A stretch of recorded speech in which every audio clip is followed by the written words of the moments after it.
Welcome to No Notes. I'm Colby. And I'm Alex. And welcome back. Welcome back. So I have a very, very important question to ask you. Okay. Are you ready for a rim job? Oh my God. And I asked you that because, yes, Kim Petras has finally released about a year or two after the original EP release, Slut Pop Miami. I can always tell when a new Kim Petras album has dropped. I know we talked about Mean Girls last week, but you know how, is it Gretchen? Gretchen, what about her? Which is the one that becomes like the weather girl. Oh, it's Karen. Karen, yes. How she can tell that it's already raining. Mm-hmm. That's how it is for me when a new Kim Petras album drops. Yeah. Like the air is like just full of the popper scent. There's energetic twinks running about. It's just, you just wake up and it's different. That's how I know. It's funny because I get a lot of my news now from TikTok, and I feel like the second things like that are dropped, like I know, like everyone's talking about it. Mm-hmm. So like I always get like the pleasant surprise in the morning of like waking up and just, going to Spotify and opening the album. And what do you think of it? So I loved it. And I'm tired of hearing the fucking fags saying like it's worse than the first one. And, a lot of gays are like, she's just repeating the title of the song over and over. I'm just like, it is dumb to the point of genius. Like, it's fantastic. It's exactly what I wanted, which is dumb, slutty pop. It says it all in the name. It says it all. She's genius. I feel like this is where she really excels in, is this like bimbo faggot pop. And she gave the people exactly what they've been wanting. I mean, it's not the recreation or like a follow-up to the Halloween album that I think is really the best work that she's done.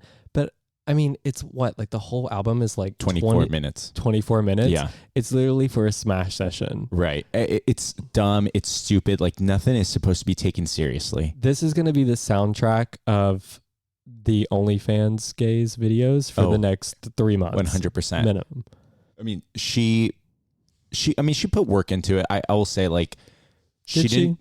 Oh yeah. I think AI wrote most of the lyrics. I think it's genius. Like, this is gonna go down. I hope that when the world ends, all technology is wiped except for this album. I will just say she fills a gap in the marketplace that no one else does. Yeah. A huge gap. Yeah. What was your favorite track on it? Head Honcho. I have to agree. Head Honcho, and I really love Gag on it.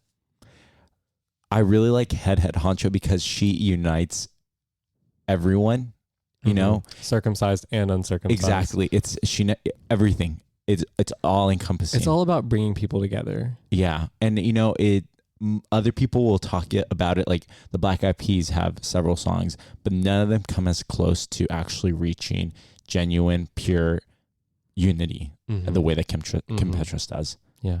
Well, beautiful. Well, thank you, Kim. Thank you for doing your honor. I enjoy your work. Millions of gays enjoy your work, particularly bottoms, and keep doing it. Keep doing it. And now I have something to squat to in the gym for the next little bit. It is a really good like if you're doing cardio, perfect power sesh. I agree. 24 minutes again. Yeah. She's so thoughtful. So as usual, we'll start off this week with our tops and bottoms. So for the new folks, we flip a coin to decide which one of us will discuss a top, aka the highlight of the week, and the other will discuss a bottom or something bad that happened this week. So I have my coin here. Do you want heads or tails? I want heads. Okay. Flipping it. Oh, shit. Good job. Alex dropped the coin. It's tails. Fuck. So I want the bottom of the week. Okay, that works out. Go for it. All right, so I'll do the top. Exciting news, I think, but Greece has legalized same-sex marriage. Yes, which I didn't know it wasn't like already legalized because of how popular Greece is for gays. Exactly. So they've had same-sex unions since like 2015, I think.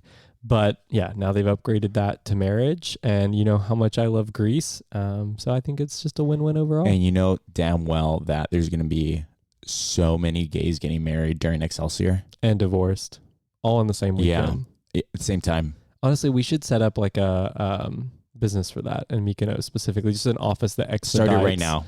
We need to stop this podcast and we need to research how to become priests. Mm-hmm. And then we can use We'll Kim Petras. file and annul for you all within 48 hours. Yeah. It'll be done. We'll give you an option as when you're getting married. Do you also want to get divorced by the end of the week? Mm-hmm. Yeah, exactly. Beautiful. So my bottom of the week are the security girlies working in the Mexico City gay bars. They take their job very seriously.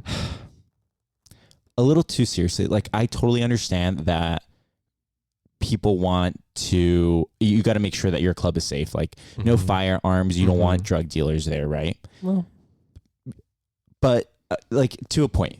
Mm-hmm. I could see why. I could see why people are, have to be searched and everything. But the girlies in Mexico City at bars, just regular gay bars and parties, they were strip searching you. They were anal cavity. A free like rub down out of it, basically. They checked every spot. The underwear. Yep. The sock. Yep. And I'm not going to say who, but I did see several people get caught and they had to be bribed. Like, they had to give 500 pesos to get their drugs back. And I'm not even talking about drugs. Poppers. They took people's poppers. Where's justice? Does democracy only exist in north of Mexico? North of the wall? North of the wall? This should be on UN's resolution. Gay rights are human rights. Mm-hmm. Poppers for all, poppers for me. Mm-hmm. We should not have to go to the club and have to worry about where are we going to shove the poppers. Maybe they don't have Jungle Juice Black there, and so they rely on taking it from the gringos. Yeah, I don't. If these girls were working TSA, there wouldn't have been a 9/11. Oh, that's so true. Honestly, TSA could learn a thing or two from these girls. Yeah, they knew They're everything. Not playing at all. They'll find anything. Yeah. Well, you know what? At least they take their job seriously. They take pride in their work. But I mean, it's so interesting because the girls every time caught that same person, and the guys, the guy that was feeling me up totally felt my stash, my personal collection, and didn't say anything. He looked up and said, "You're good to go," because that's a true ally, or a sister. The girls aren't playing. The girls were not playing. Do not. If you're in Mexico City, go to the guy in line rather than the girl. Yeah, that's a good tip. Good tip. Good tip. Anyway, so you sort of hinted at it in your bottom, but what are we talking about this week? So we're talking about Mexico City because although my birthday was about a month ago, we just keep celebrating. We keep celebrating it. We went to Mexico City for President's Weekend and had a fantastic time. Yeah. What were your expectations going into it? Well, I feel like I got a lot of the sort of vibe and aesthetic of Mexico through TikTok. So I knew I've been sending you stuff for forever. Exactly. And we did a lot of research into where we wanted to stay, what hotel we were going to check out, bars, restaurants. But it impressed me so much more, like just walking down the streets of Roma and Condesa, like it really felt like Madrid meets like a tropical rainforest. Yeah, I had heard the comparison of like Mexico City to a major European capital city, and I've seen photos of it like you. I've seen TikTok, and also sort of was like, okay, this looks quite different from other places in Mexico I've been. I will say I was a little nervous because I usually plan all the trips and you planned this one and your taste level is typically quite questionable. Yeah. But you did such a good job. Like I got to just show up somewhere for once and just look pretty as usual and thoughtless. No, okay. And I had I really enjoyed it, or at least most of it. So kudos to you. Thank you. I really appreciate that. Sometimes because I have such a highbrow level of art, fashion, that sometimes it doesn't translate to the lower class. But I'm glad that it caught on to you. The one thing I wanted to say is that I always feel some kind of way when I go to a place where I don't speak the language, and I know I should learn to speak Spanish, and I have a little bit of what I'm gonna call like colonizer guilt. But Okay. Like, what does that mean? like, I just feel like I showing up somewhere as like an American, I feel entitled, and I feel like I need to like, I should have had learned more before I went. And Spanish is like such a Your entitlement isn't just in Mexico. no, I know, but it's like I feel like I know like 6 words across across each of the Romance languages, and so I like start mixing them, and it becomes this whole thing. But all that to say, I really want to learn Spanish so that you and I can have like semi-private conversations more often. Like it makes me think about when you were a kid, did you ever have like a made up language with anyone, or you did the whole like Pig Latin thing? So I definitely saw other people, or I heard other people do Pig Latin, like a Spanish version of that. Oh, interesting. So I saw that. I thought it was really cool, but I think I tried, learning it, but I couldn't. Yeah. I just want something that we can like just sort of kiki and sidebar and talk shit, What's the like ship language that's like the Morse code? I think we should do Morse code with our eyes, with our blinking. I feel like that. Can you imagine if we had full-on conversations? I don't know. At the club? Well, okay. Well, I'll try to learn at least Spanish because I'm tired of like, the Dora Explorer moment where it's like, can you say backpack? And I'm like, no soy estúpido. Anyway, back to Mexico City. So we stayed in Roma Norte, right? Yeah. Which was so beautiful. Yeah, Gorgina, very romantic, as some might say. Why did you choose that neighborhood as opposed to like Polanco or like Condesa or any of the other ones right there? I just felt like, so I checked them all out, and more of our like checklist was hit by Roma. I felt like Polanco was more touristy, and I felt like Condesa was quieter, and I felt like Roma was kind of good in between. The hotel specifically, we stayed at Hotel Brick, was kind of like in the center of Roma, like shops, panaderias, restaurants, bars. Like we had it all just outside of our door. Yeah. I think the first thing that caught me apart from just the architecture and the greenery was how stylish everyone in that neighborhood was. It was, so I was thinking about this more and more, like everyone was so stylish, but it didn't feel like anyone was dressing up for like an Instagram or social media moment. Totally. It totally felt like a natural blend within Mexico City. It felt like I was seeing people put on pieces that are a part of a larger collection rather than like these flashy moments. Like you don't see a lot of like pinks and like, flashy colors. It was a lot of neutrals, but it felt so fashionable. Yeah, I definitely it seemed like a very hipster's not the right word, but very trendy neighborhood. You could tell people took style like seriously, but it was also like to your point, it felt very casual and natural. I really was sort of amazed by that. Just like the sunglasses people were wearing, the kind of knit shirts. These people have like mastered the fit of like the relaxed pant. Yeah, and it's not this stupid, exaggerated like Gen Z look. Yes. It's it's very fashionable. It's very intentional, but it's also it works on them. It totally works. I felt like I took a lot of personal notes during that. Yeah, I mean, like I still recall. Do you remember the guy wearing white pants, black leather jacket? Oh my god, just like the fit, the way he was styling it, like it's perfect. I think it's a fashion destination right now. Like if you're looking for inspiration, go to Mexico City.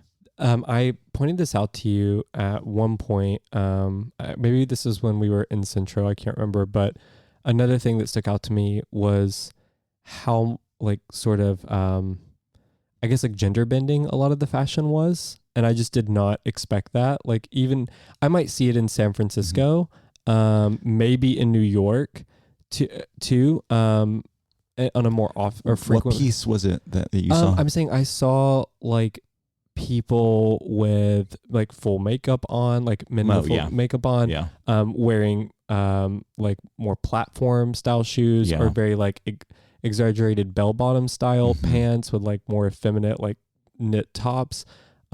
Just things that I guess I just assumed that Mexico would be fairly conservative. Yeah.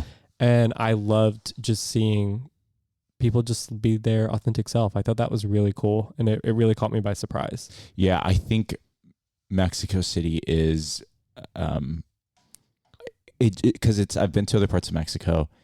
Mexico City, I think, is just more along the lines of like New York, Paris, rather than like, you know, another Latin American country. Sure. Like it seems so much more elevated. Like it's absolutely stunning. But we've talked a good bit on this podcast about like the whole Latino machismo culture and like its influence. Yeah. And so I guess for me, it's awesome to see people like sort of breaking that mold. Yeah, I do think that Mexico City is kind of an exception rather than the norm. It's a big capital city. It's a big capital city, and I know for a fact that outside of the major metropolitan, even Guadalajara, which is the second biggest city, isn't like that.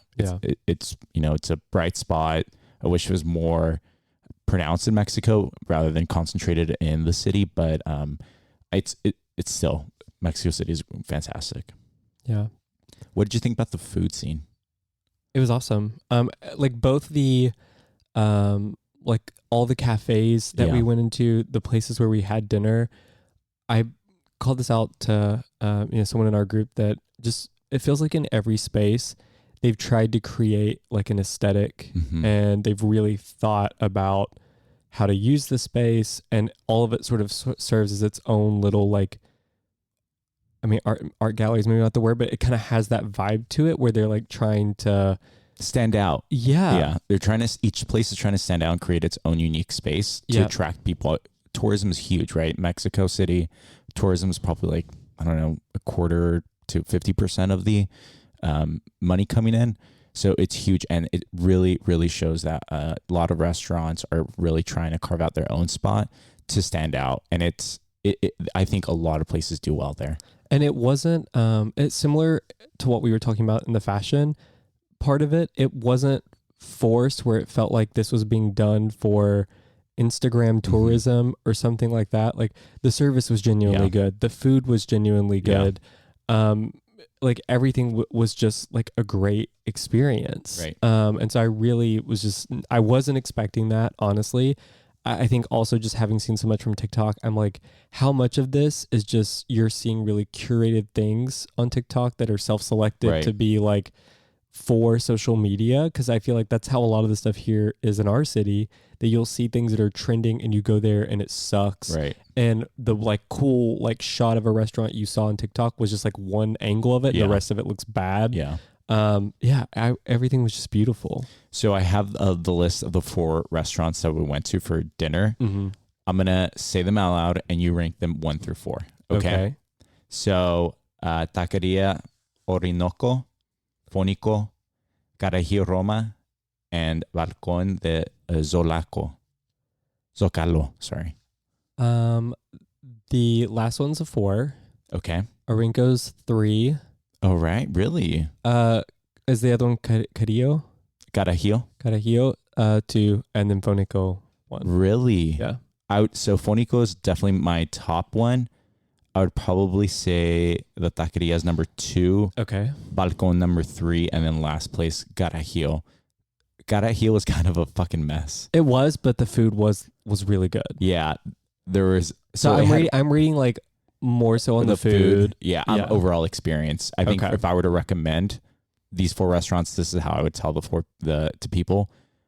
Carajillo, it had rained, which is kind of unexpected because it was kind of in a sea of like 80-degree weather. There was this one day that it was raining, but it was like leaking from the ceiling. Food was literally flying. I got back home and that, the knitted short sleeve that I had. Yeah. There was a huge guacamole. Oh no. So you got it like Rai did. Yep. Gross. And my pants were soaked. Like apparently whatever had been came out. Yeah, I remember that. Apparently whatever had been dripping from the ceiling had soaked my chair. And I don't know why I didn't feel it when I sat down, but it took that whole dinner, and then when I got up to realize that, oh no, the whole back of my pants was... you shat yourself. And everyone saw in the restaurant, people were taking pictures, and I got $5 for moving out of the way. But the food alone was actually really good, except for my steak. Do you remember that whole presentation? They like lit it on fire. Yeah, and it was a huge chunk of meat. I will just say I really hate this whole table side preparation thing. This is all, as I just said, that things weren't made for social media. This is the kind of thing that was made for social media. And this is my mistake. As soon as I entered the restaurant, I saw a giant, what would you say, 100-inch TV. Oh, I thought you were going to say the neon sign that said the good neon, vibes only. The second thing I saw was good vibes only, orange, neon. I know we're going to talk about the nightlife though, but the music at this restaurant was better than most of the clubs. The music at every restaurant was better than most clubs. It was bopping. It was bopping. I was transported back to 2012 peak EDM college years. But Phone and Co. has a particular place in my heart, I think, even though it was like a bit of a drama. So I did a reservation on Open Tables, and the day of the reservation, they had emailed me asking to confirm that I'm going to be there that day. I didn't see it. I was, out and about. It was our first day in first full day in Mexico. We've been traveling. We're traveling. I didn't have my Wi-Fi on because I was just taking pictures. So it wasn't until we got to the restaurant that they said, "Oh, we canceled your reservation because you didn't confirm that you're coming." Even though the booking is confirming. And you gave your credit card. I'm like, charge the credit card. Like, what do you care if I show up or not? If you have my credit card. So it was a bit of drama, and I got immediately sad, but I was so happy that they were able to accommodate us and got us a table. Yeah, and best espresso martini I had of that entire trip. Yeah, it was like it rivaled some of the ones I've had in Europe. It was that good. Amazing. I had a carajillo, which it's a name of drink. Also, the restaurant that we just talked about. It's essentially a Mexican version of the espresso martini, which I don't know. It was a little sweet for me. A little sweet. They do use cinnamon and more sugar. They burn cinnamon to add that cinnamon smoky taste to it. I thought it's really good. But yeah, it is a little bit more sweeter than the espresso martini, but is that delicious? Oh, you also left a restaurant off that list, but we'll come back to it in a second. But at Phonico, what I really liked, I didn't like it per se because I don't like these, but I thought it was a really innovative presentation. Was the chicharrones? Chicharrones, yeah. Did you see? It was kind of like it looked like dehydrated foam, basically. The way they presented it, it was like this modern white bubbly. It looked like bubbles. Do you remember it? The presentation, like the way they served it, it didn't look like how chicharrones normally look. I don't know. It was cool. It was very modern looking. The chicharrones, that's how it usually looks. I think I'm thinking about pork rinds. Yeah. Right. Oh, are you thinking about the fat portion that's cut off? Maybe. I don't know. It didn't look like what I've seen before in America. Okay. Which I do not like the flavor of those. You not liking something that's not cheeseburger, but I do think this is my favorite Spanish word. Chicharrón. Can we say it together? 1, 2, 3. Chicharrón. It's funny that you make it sound a little bit Italian. You go chicharrón. But I was going to say the restaurant that you left off the list that I think was really a Blanco Coma. Oh yeah, that was a last minute thing though. Again, yes, right across the street from our restaurant, our hotel. Beautiful, absolutely stunning. We'll post pictures on it, but we had such a fun time not only eating the food but walking around. They had an art gallery. They did. They had multiple bars. A second floor with a beautiful view of the restaurant, exposed brick, tons of greenery. Still thinking about those croquetas. Oh, so good, man. They melted, and they put ham in it. The jamón, which you're supposed to do. But apparently some restaurants here in the U.S. haven't gotten the memo. I had some really bad ones last night that had me just dreaming of those ones at Blanco Coma. What is your criteria for an excellent croqueta? So size first. Size matters. I just don't think they shouldn't be that large. You should be able to eat it in one bite. Yeah. Should be very crispy and a thick enough of a breading that you actually bite through it. Yeah. And then sort of when cracking an egg, it's just inside should be warm and gooey. Yeah. And then there should be those crispy-ish sort of flecks of jamón distributed throughout it. 100% agree. Oh my God. So good. I could eat 100 of them. if I haven't already. So let's talk about the activities that we did on this trip, because there were a bunch of fun things we did. Yeah. So on Sunday, the last day that we were there, we went to go see Frida Kahlo Museum. So it was her house. I was under the impression that it was going to be just as like it was going to be like very heavily involved with her art. But it was more of like, this is where she lived. Like, this is kind of where she got the inspiration for the art, but it didn't have a lot of pieces from her. Do you like Frida's art? I do. I think it's a very specific aesthetic. When I see it, I think it was at the time like revolutionary. But I know that you have a different opinion about it. Well, it's ironic that you mentioned this earlier, because I was going to say that her maybe her art's too highbrow. Yeah, it totally missed one that. one brow because she has a unibrow. I got it. You just need to work on your delivery, sweetie. I thought it was funny. Anyway, no, I actually had looked into some articles and people opining about Frida's art, because I don't find it to be very good. And seemingly there's a number of people, like anything that you critique, that agree with that. And I was reading some of the more like brainy reasons of why people thought like her art, like from a technical perspective, wasn't that great. Yeah. And I think that's why the museum is the way it is that it's like less focus on her art and whether any of that is good or not, or whether you like it. And it's more of just about her as an interesting person and as a prominent, well-known person, and her impact in Mexican art and culture. But as someone that really loves architecture, I thought the property was really fascinating. Stunning. Loved the blue house, loved the gardens. Very bold color, I will say. Yeah, and it's cool to sort of peek into someone's life, and especially someone like that that's really notable, and see the way they lived. The one exhibit there I think I did really enjoy was seeing her outfits. Yeah, of course. And I really think that after I die, that would be a really way to memorialize me. It's just like this room of outfits. The doll model that the doll that they would use to put the clothing on, huge rack, fat ass, tiny waist. Goals. So just remember, if I die early and young-ish, Alex, I want to be memorialized in that way. Oh, God, I would just mix and match your outfits to make it really ugly. They'd be like, interesting, and it'd be like a modern day masterpiece, and I'd be like laughing. God, what was I gonna say? Yeah, I think it's absolutely stunning. Like her outfits were stunning. Can I tell you something? It's kind of embarrassing. I was chemically off on Sunday as I was walking through her house and seeing like all these exhibits about her being in pain, all the surgeries she had, the spinal injury, the removal of her leg. I was overwhelmed, and multiple periods I had to hold back tears. Wow.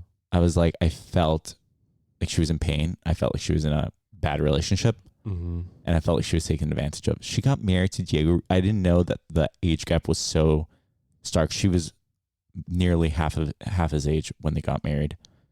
Also, he was busted. I know she had a unibrow, but Diego, he did look busted.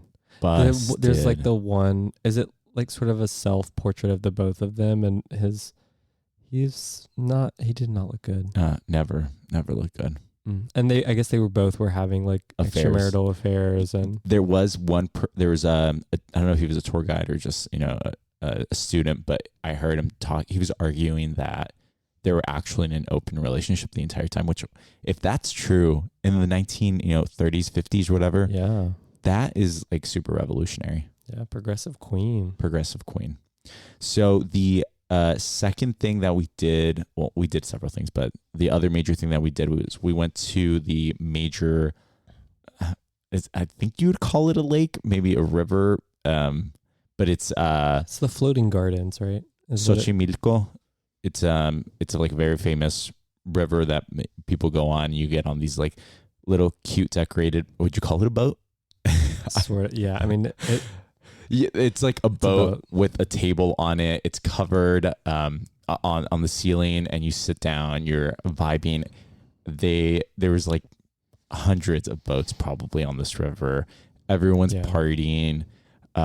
We did it through Airbnb, and we had.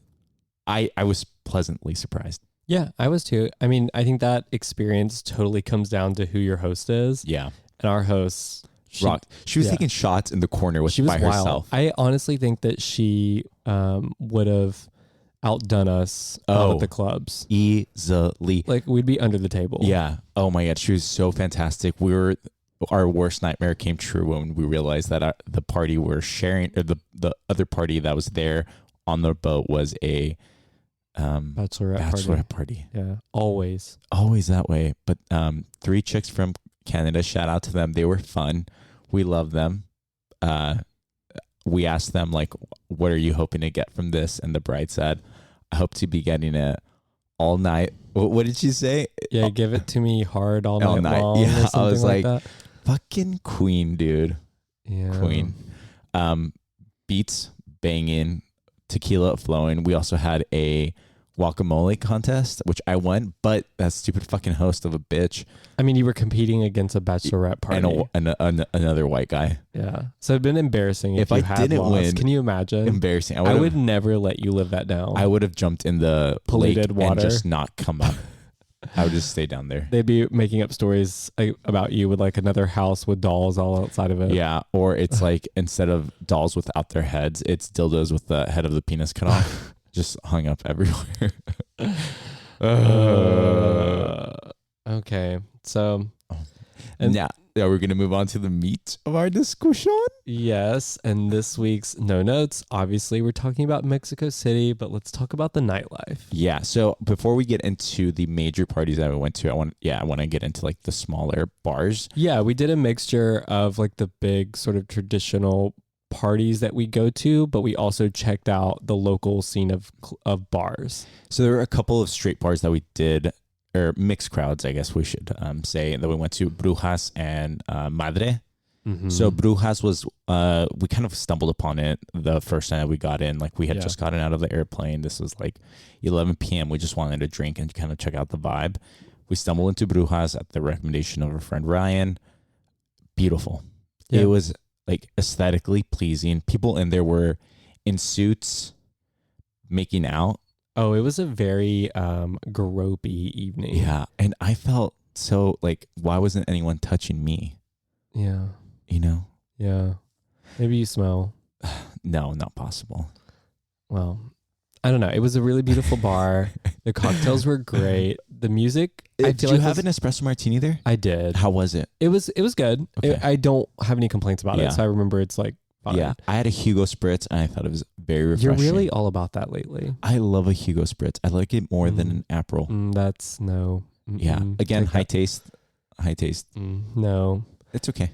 Yeah, no, the bar was really cute. I loved the art there. I mean, obviously it's like witch themed, right? Yeah. Brujas. And I loved like the Ouija board on the wall, and they had like sort of Mexican witch folklore sort of lots stuff. of black and white with women only, you know, kind of like ghost children. Mm-hmm. Very dimly lit bar. Yeah. It was a vibe. The lighting, the lighting was exactly what I wanted. You know, that like warm yellow only to like eye level, nothing above. Yeah. Beautiful. And then Madre had one of the sickest playlists playing the entire time. It was like hit after hit. Well, I think our partners were very knew every song that was coming out. I think it was like more early 2000s like ravey songs, and they seemed to know every single one. Yeah, Madre was an interesting venue. It was sort of like the Blanco Como restaurant, where it was in this really large space that clearly like host multiple different things. Yeah. So, like the first floor is clearly like some big venue event kind of space. Yeah, Madre was clearly a home or someone's palace or something prior to being, but yes. And then like the actual like bar part that we went to was the rooftop of it, which was really beautiful. It was a nice night out. We had drinks. My espresso martini there was the worst I had on the drinks trip were so not far. That great. I had something with pineapple, which is good, but I guess anything with pineapple is gonna like, get rid of the taste. That's a place that you're like sort of just paying for like the location and the venue, and they don't like. I don't know, the drinks just don't really deliver. Yeah, drinks weren't great, but yeah, vibes excellent. 10 out of 10. Mm-hmm. Now let's move on to the gay bars that we checked out. Yeah. I want to talk about Kinky first. Okay. So What did you think about it? the highlights for me were I love the music. Really? I did. It was it was heavy on Latin, which that's what that's fair. I didn't want to feel like I was in like Lookout or any American gay bar. I wanted to feel like I was in a Mexican gay bar, and it definitely checked that list for music anyways. Okay. I think that's about it though, in terms of positives. I felt like it was a really scammy bar for tourists. It may not be if you're a local, but like the way that they sort of treated us from the beginning, like again, super aggressive search on everyone. Then we had to wait for someone to escort us to an area with like a bottle drink list. They were trying to make you buy a table and bottle, right? And they sort of made it seem like that was the only option when it clearly wasn't, right? And they wouldn't take no for an option, so you had to keep saying no. And then at some point, I think I bought a beer. I bought two beer, those large beers, which was fine. It wasn't expensive or anything, but they are looking to scam people. So I would not recommend this. I wouldn't recommend Kinky Bar to a tourist. Yeah, for sure. The other thing that was really weird, and I pointed this out to you when we were there, they have these models, not the right word, but we'll use that word, that they're like, there's one of them posted at each of the little satellite bars, and they're just there to be attractive and take your drink order. Yeah. But they don't actually make your drink at all. There's another person there that is the bartender. Yeah. I thought that was such an odd setup. So there is, I think this is like a perfect time to talk about like some of the cultural issues in Mexico City. There's very much a caste system in Mexico. There is like the workers, a lot of the times you'll see are if they're like blue collar workers, they're going to be more indigenous. If they're like at the hotel, for example, there's going to be a different type of Mexican that's working there, and they're usually more mestizo mixed. And then the good looking people, quote, that you're going to see at bars like as models are always going to be light skinned. Interesting. And now that you say that, they were more like fair skin and complexion. And that's not even the only place that we saw models, right? At Discoteca, which we'll talk about in a minute. They also had models at the beginning. Oh, did they? Yeah. Remember they were taking pictures? Oh, okay. I know what you're talking about. They were setting up as we were leaving, like the shop boys sort of thing. Exactly. And who were the shop boys? They're light skinned people. That's interesting. So it's definitely like the worst quality of Mexico is this like racial caste system that they have in place. But that's for another time. The last thing I want to talk about, or I don't know if you have any other notes, but the dancers at this place. Oh, yeah. So bad. They were all straight. Well, they weren't attractive, first of all, which is that's like subjective, so we'll leave that aside. But no dance skills at whatsoever. All. They also had them in these Amazon sort of stretchy red tights that didn't fit any of them, so they were just like super saggy in the butt, like it wasn't sexy. It's like they were sharing the same compression pants, and one size fits all, and that's all they can get. The one dancer was doing a dance that was sort of reminiscent of the water sprinkler thing from That's So Raven, and it kept going on and on. It was like at least a 10-minute dance. He was so painfully nervous. Like he was definitely, it's almost as if like there were 3 different parts to him with and 3 different people controlling him, like a drone, and none of them were aligned on which way to go. It was bizarre. Absolutely bizarre. I did not enjoy Kinky Bar at all. Yeah. I can't recommend it. The scamminess to it, like I wouldn't tell people. I would tell people not to come. I think our girl Rye in our group was nostalgic of his times in Mexico City and wanted us to see some places. I don't know if they were different when he lived there, but I think it's different if you're with locals, a group of locals. Totally, that makes sense. And there were locals there that seemed to be having a great time. But then there were also a bunch of groups of like semi-confused looking tourists like us that it's funny because one thing that I don't know if you noticed, but the amount of San Francisco gays that were in Mexico City, there were at least 3 other groups that I knew of. We're everywhere. That were there. Like herpes. God, spreads. Get rid of them. I thought I had an original idea. No. You want to talk about the other bar we went to? So the next one I wanted to talk about was Tom's Leather Bar. Yes. What did you think?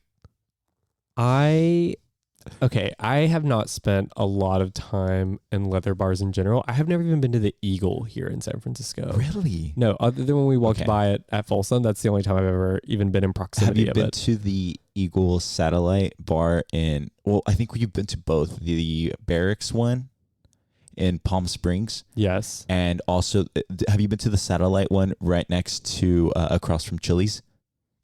Across from Chill Bar. I don't think so. Oh, wait. Is that the one that's cash only and most people are sitting outside? I don't know if it's cash I only. think it but got converted. It used to not be the Eagle. But I have been to the Barracks one, but it was for like the Desertopia party. Right. So it wasn't like the traditional like leather setup. But that's not my scene. I'm happy to like go and like hang out and vibe with everyone. Right. But yeah, I don't think it's for me.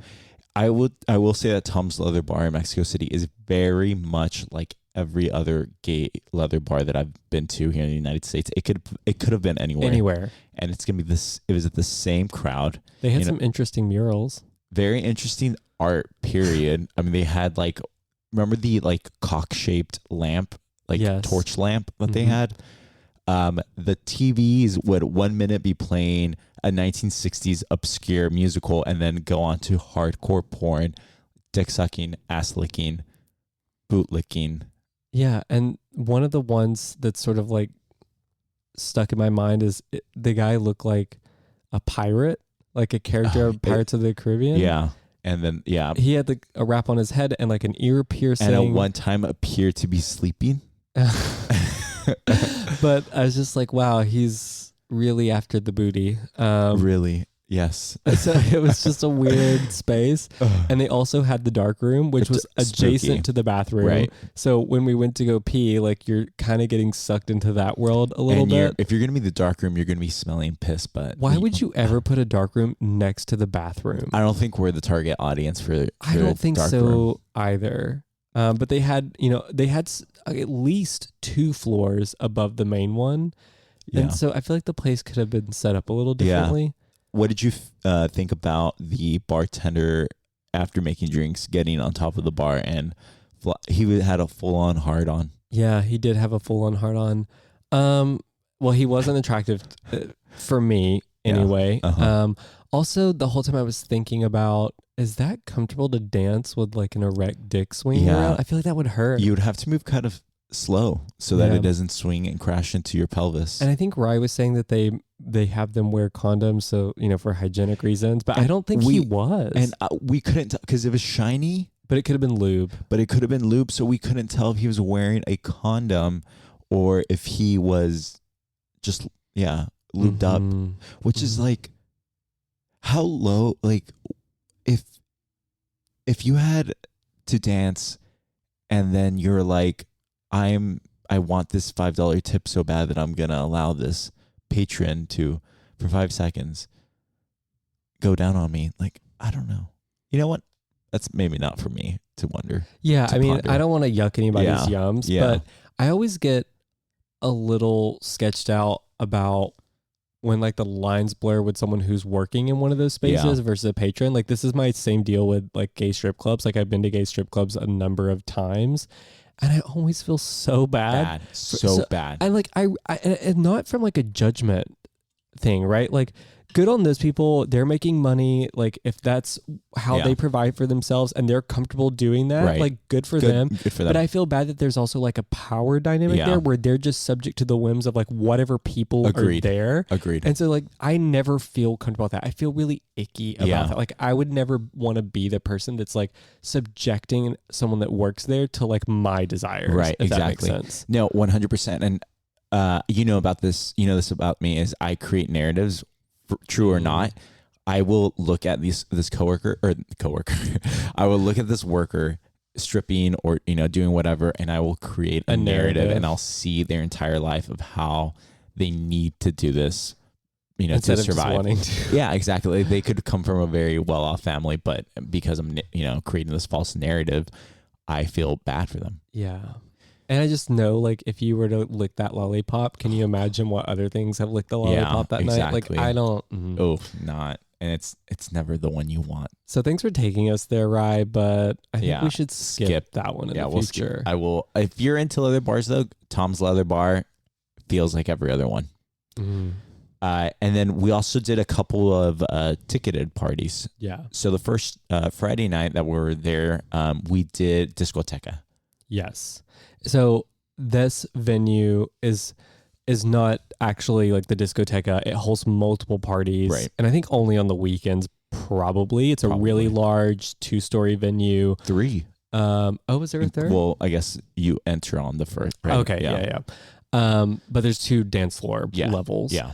It opened that night with Dragarita that we didn't get a ticket to, and I kind of wish we had, because I was sort of expecting.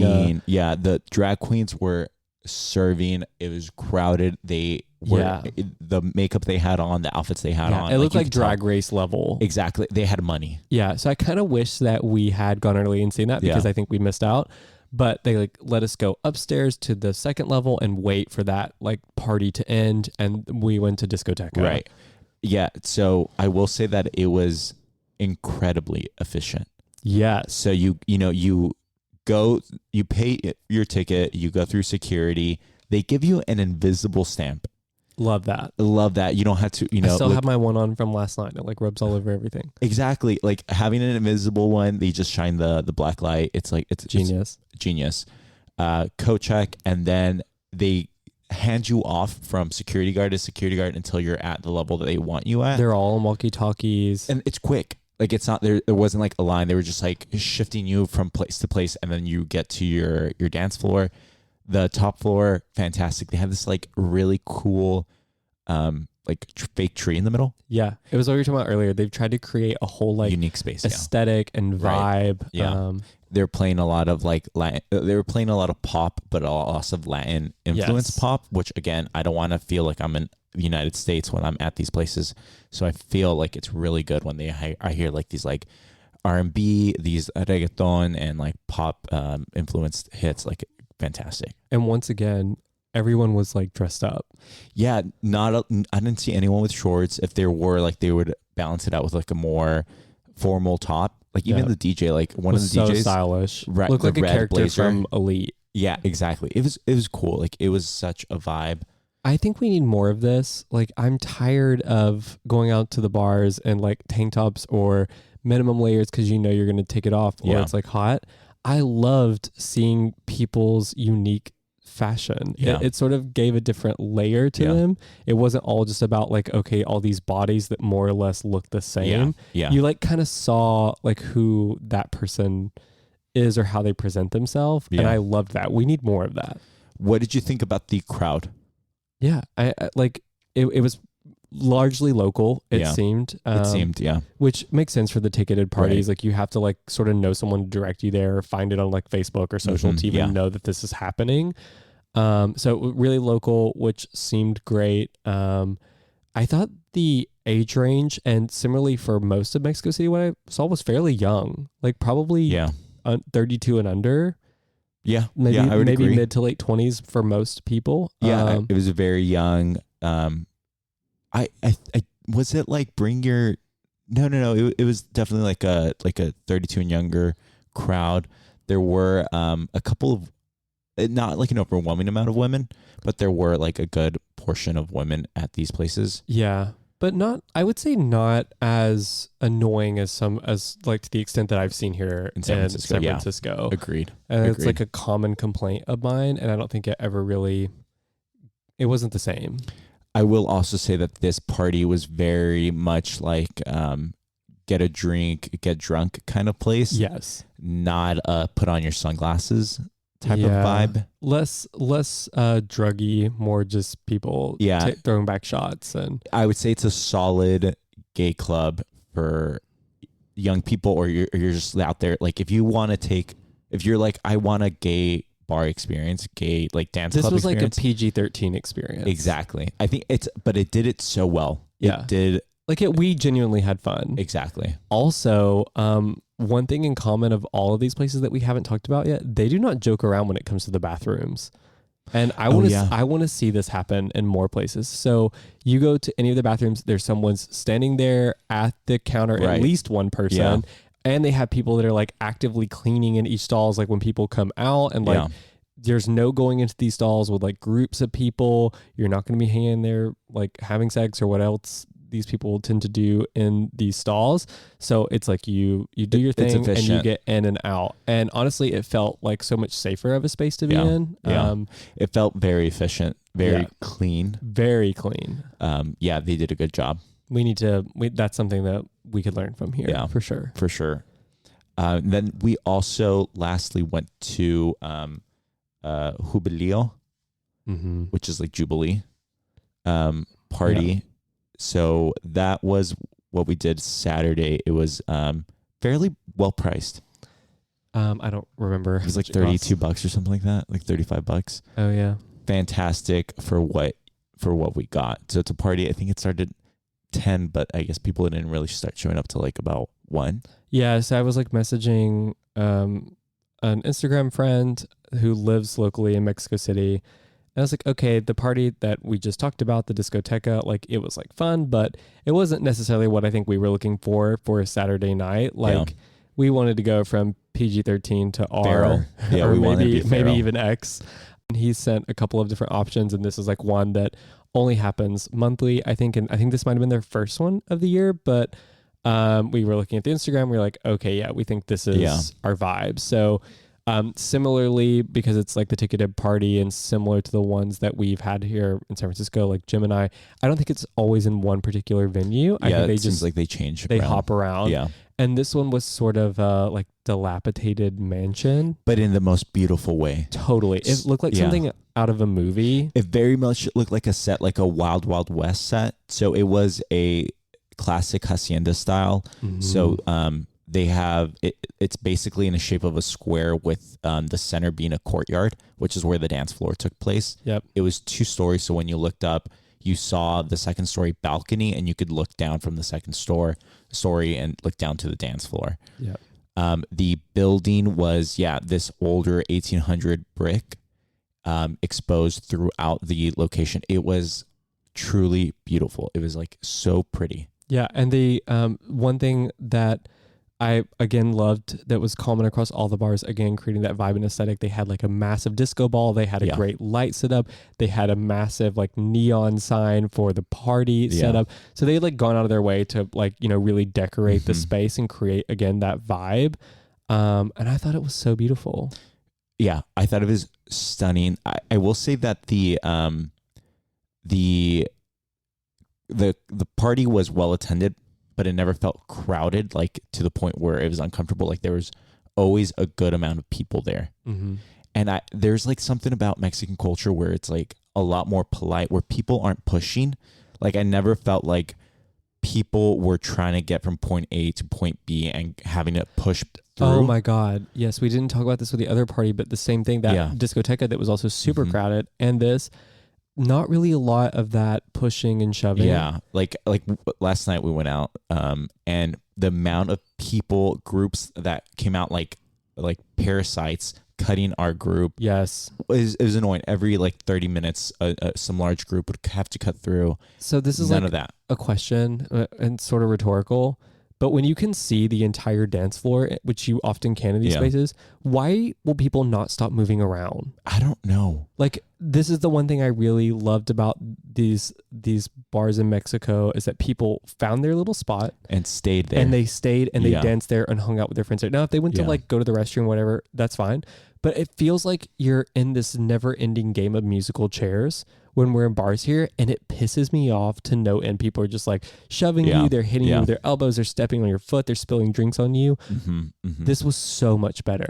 And I have to tell you this, and I don't even know if I mentioned this before, but there was a group of like really attractive guys that showed up at that party eventually. And like you can just tell they know they're hot and they're probably going to be bitchy. Like that's, Right. One of them was like coming through the crowd, like coming back from the bathroom off the staircase, and was about to like cut through our group. And I thought he was like not going to say anything and just shove his way through us.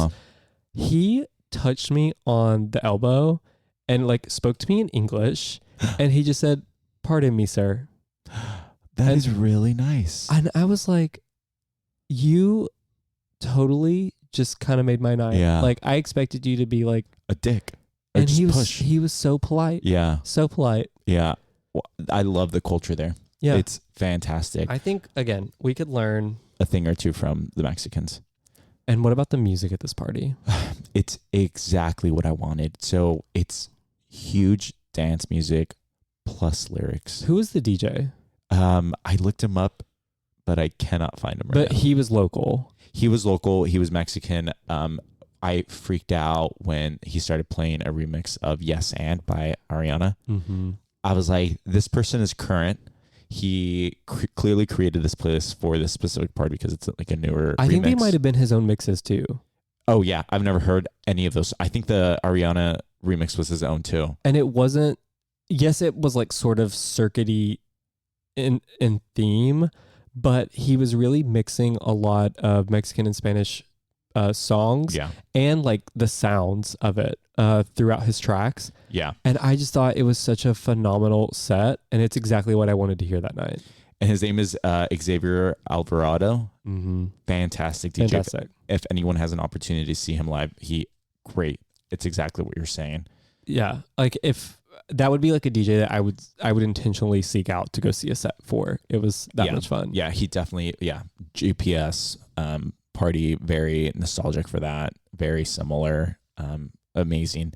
Do you have any critiques? Yeah, I mean, I think you've pointed out they were really aggressive at the door. Not only at the door, but in the club and the actual party. So tangential to your question, were they even serving alcohol at this party? Oh, yes, they were. Oh, but okay. Let's talk about that. Okay.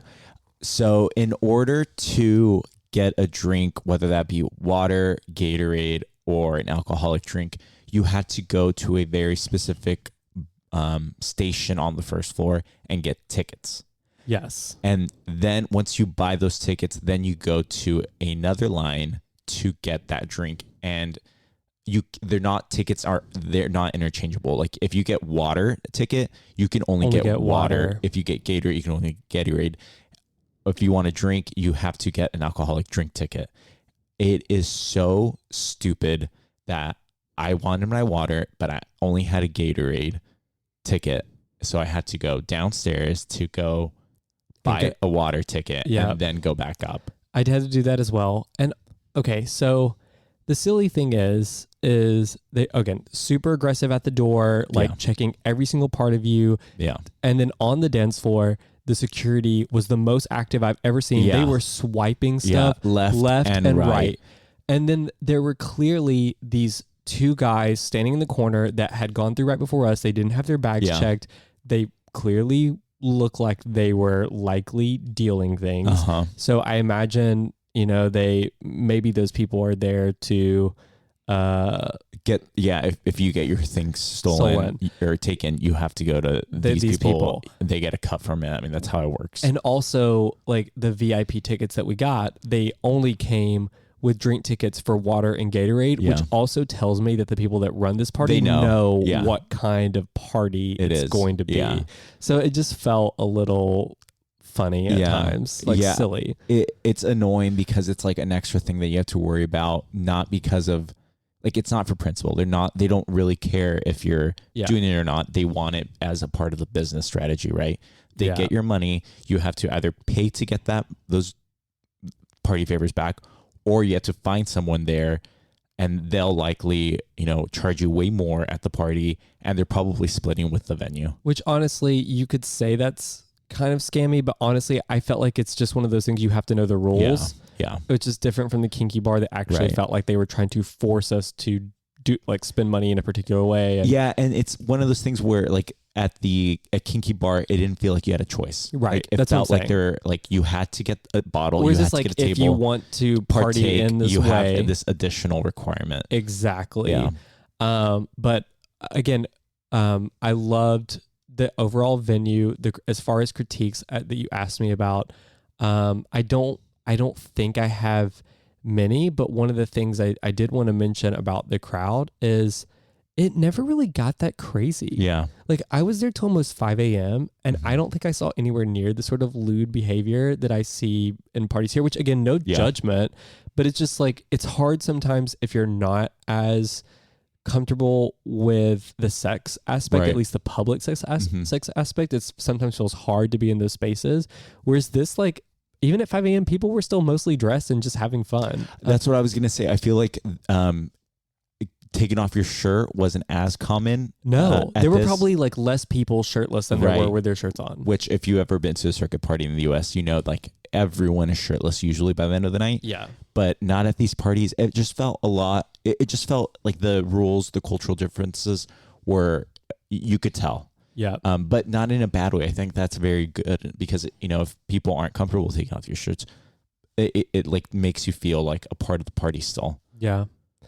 This party is definitely one I would go back to. I think it would be like one of my top picks. And I'm interested to hear if anyone has ever been to, was it Filth, the alternative party that was also going on that night at Discoteca venue? Guilt is the party we'd gone to Friday. That same venue has a different party on the Saturdays, which is called Guilt. Right. And we were thinking of, originally we were supposed to go to that party, but after checking out the venue, we knew it wasn't going to be the feral type. Yeah. I mean, that kind of venue, like there are the way operationally they're set up, the amount of people they have working there, it was never just going to be the sort of crazy party we were looking for. It's like, that was a place that it seemed like if you did take your shirt off, you were probably getting kicked out. Yeah. Yeah. Whereas the Jubileo, party it was definitely like more of a circuit party. Circuit party, but it just had like such a unique Mexican twist to it, which I loved. Yeah, it felt way more welcoming of an environment without all the white muscle gays. Yeah, no muscle. Were there muscle gays? There were muscle gays. Yeah, that's like the group of like hot guys that all showed up. They were all like really fit, but I think they were all locals. Right. They definitely weren't Caucasian. Fantastic. Yeah, more I power love to them. Less of my people in places, and it'll just be a better environment. Exactly. Fantastic. Anything else? No, I hope we go back to Mexico City soon. I kind of want to make it like an annual thing. Is this your new birthday thing? I think so. I really liked my spot. Like I wouldn't mind staying in a brick hotel for the rest of like my life. I don't know about that. I mean, no, it was fun. It was good to go there. I don't know about the rest of my life though. It was definitely better than Puerto Vallarta. Yeah. I mean, that was kind of the conversation we had. So like I wanted to go back to Mexico. Yeah. But I know that some people didn't feel as comfortable in Puerto Vallarta. But I felt like, Mexico City was I think the difference is in like Puerto Vallarta, it's of the things we would want to do. I feel like we did most of those things. And so I don't necessarily feel like I need to go back. Yeah. Whereas Mexico City, we barely scratched the surface. And I'm still seeing so many restaurants, parties, even hotels and stuff that I'm like, oh, wow, I would love to see that. That I think there's just so much more for us to do there. Yeah. And I love that. I feel exactly the same. I can't wait to go back next year. Well, hopefully we'll have another episode of No Notes on our next visit. Hey, it's Colby and Alex here. Thank you for listening to No Notes. See you next week. If you enjoyed the show, don't forget to follow us wherever you get your podcasts and share with your friends. You can also follow us on Instagram at No Notes Pod, one word, where you'll find updates on new episodes and see more into our lives and the stories that we share with you on the show. Your support means the world to us. Until next time, keep it real and keep it queer.